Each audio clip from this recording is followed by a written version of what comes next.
Welcome to my first video on recapping every James Bond film starting with the first. Dr. No. The film begins with a gun barrel that will be at the start of most of these films for the rest of the long-running 60-year-old franchise. And to be honest, it's probably one of my favorites. The 00 movies after this normally begin with a pre-title sequence before going to the titles, but this one doesn't. The titles are simple but good. It's just dancing people and dots, but the iconic James Bond theme goes with it well. The song after it I'm not a big fan of though. After this, we meet the three blind mice who are not actually blind, and they kill this man named Strangways and get away. Right after the kill his mistress too. We then cut to the casino where we meet Sylvia Trench. And this also is the moment where we meet the most iconic character in film history with the most iconic scene in a movie full of them. I admire your courage, Miss... Trench. Sylvia Trench. I admire your luck, Mr. Bond. James Bond. James Bond is played here by Sean Connery respectively. He is objectively one of the best James Bond actors. Both agree to meet the next afternoon. Bond then goes to MI6 and probably has the best Moneypenny scene in the series.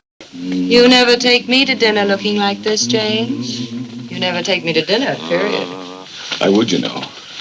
Only M would have me court-martialed for illegal use of government property.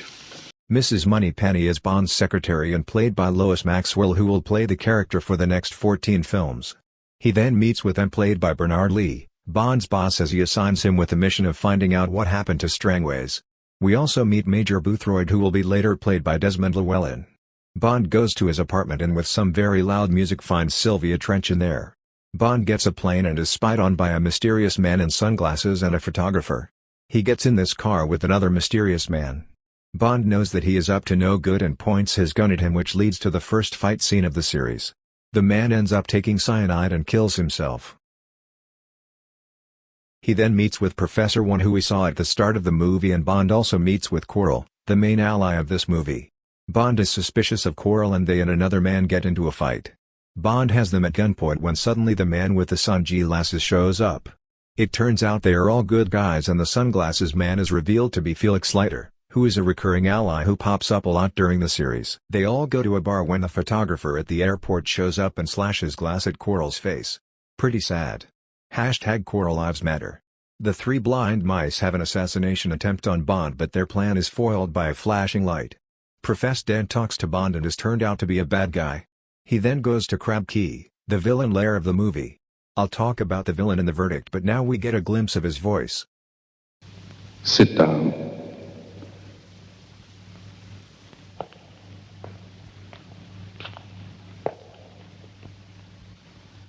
Why have you disobeyed my strictest rule and come in daylight? Dent is assessed with putting a tarantula in Bond's room.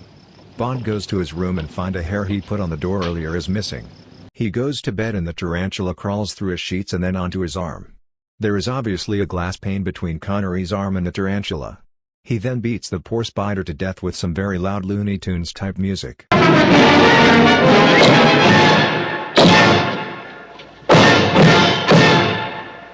#Spider Lives Matter. The next morning he meets M's Taro. He then goes in his Sunbeam Alpine for the most dated car chase in cinema. The back projection, Connery's off steering, shots used again. The three blind mice are chasing him when he uses this knick-knack car to host advantage and ducks under a construction machine as the three blind mice go flying off the cliff. Then they somehow explode. Couldn't they not use that explosion effect and use that money for the actual car chase? How did it happen? I think they were on their way to a funeral. M's Taro is also revealed to be a villain as Bond gets her in a car. Bond goes back inside and Professor Want goes to assassinate Bond, but Bond has put pillows to look like him. Dent grabs his gun but is out of ammo. Bond then coldly shoots him dead. It's a Smith & Wesson. And you've had your 6. Bond and Quirrell go to find Crab Key and crash on an island for the night when Bond walked up to a woman singing.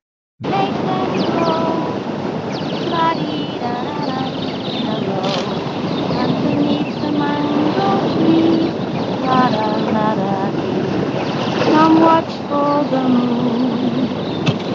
La da da da, mango tree, honey. Make hulu underneath the It's all right. I'm not supposed to be here either. I take it you're not. Are you alone? What are you doing here? Looking for shells? No, I'm just looking. This is Honey Rider, our main Bond girl, and has remained the most iconic Bond girl in the series. Coral shows up and tells them about a dragon. Bond then racially says to Coral, Fetch my shoes. Hashtag Coral Lives Matter. They stay the night and see the dragons Coral was talking about.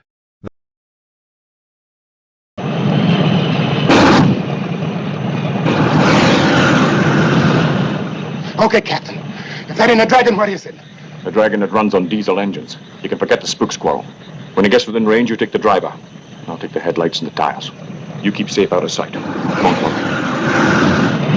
The hide, but tragically Coral is brutally burned to death by the tank flames.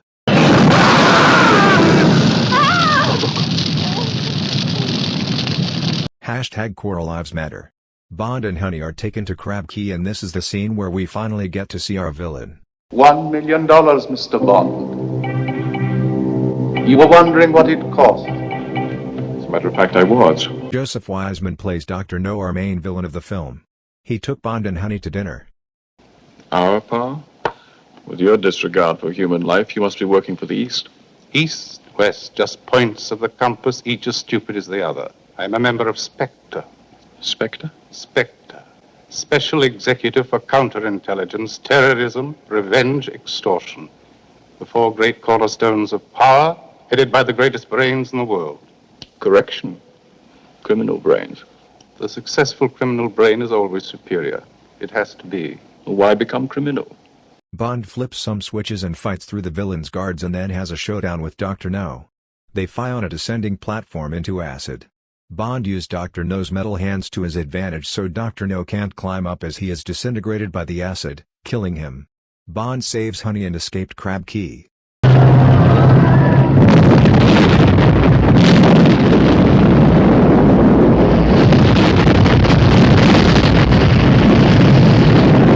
They find themselves on a life raft and Felix comes to save them.